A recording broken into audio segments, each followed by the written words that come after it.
the Biden administration is pushing Israel, pushing for a Palestinian state as a solution to this. Now, after what we've seen, that 3/4 of the Palestinians support Hamas's actions to kill Jews as a means towards liberating the land from the Jews. What do you think about the prospects of creating a Palestinian state if the Democrats keep that as part of their 2024 campaign platform? I say let every Democrat person who feels that way go to Israel, spend a few months there, and see what it's really like living in the premise and the proximity of Gaza, the Palestinians, what it's like. Again, it's easy for them to sit here and dictate what should be going on there when their lives and their children's lives and their son-in-law's lives and their brothers' lives are not on the line. I really don't think that there is any place. I wish there was. I really wish to God there was a solution, a two-state solution or not. I personally don't think there is one. I think that they should go back to Jordan and be reabsorbed amongst their 49 Arab states and brethren. The West Bankers should go back to Jordan? Or be absorbed by Jordan? Or they should be reabsorbed where they came from. Resettle? They should be resettled there, sure. They've got plenty of land. They've got 1.3 billion Muslims and Arabs to go to. We have 7.5 million Jews in Israel. We've got one little sliver of land. That's our land. It's our ancestral land. That's just it. And there is no two-state solution. They've lost that option. There is no option on the table, as far as I'm concerned. How well recognized do you think that might be now among the Jewish community? I haven't taken a survey, but my guess is that people have come to the reality that those that, were hoping and wishing and thinking that, if only we could sit down and have a peaceful conversation, we can actually have a two-state solution.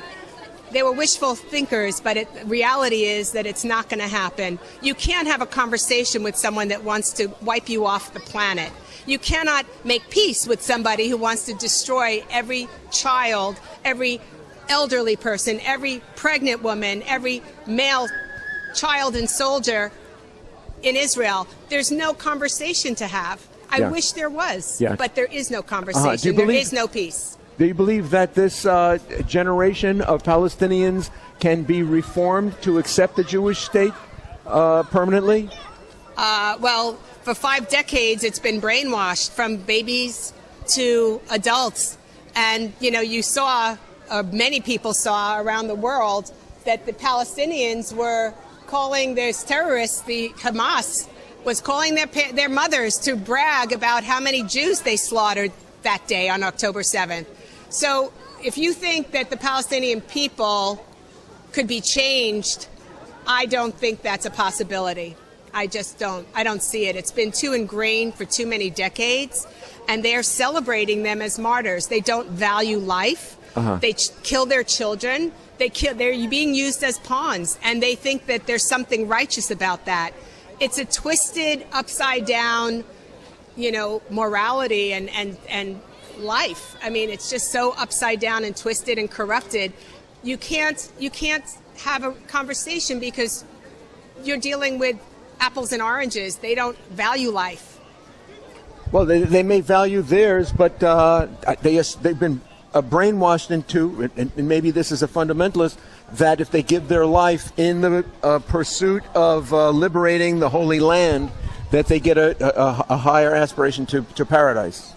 I think it's more about an inheritance. We were talking about that. I think it's a biblical fight, and the thing is that they don't want the Jews to exist so they can inherit the whole land. That's what it's about. Now, didn't you grow up a secular person yourself? Yes, I did. But so you're talking now in ways that sound to me a little bit like you've adopted the element of supernaturalism. I do think there are things supernatural, like the miracle of Hanukkah is supernatural. That there was one cruse of oil and that it lasted for 8 days. Yeah. So that's supernatural. Yeah. I don't know about when you mean Well, the that supernatural. was at that time. That's at that time. Are but there I not think, miracles in our time? I think there definitely are miracles happening all around us. We just, again, we have to wake up and open up our eyes and turn off all the gadgets and all the devices, and just be in the world, and you'll see many, many miracles.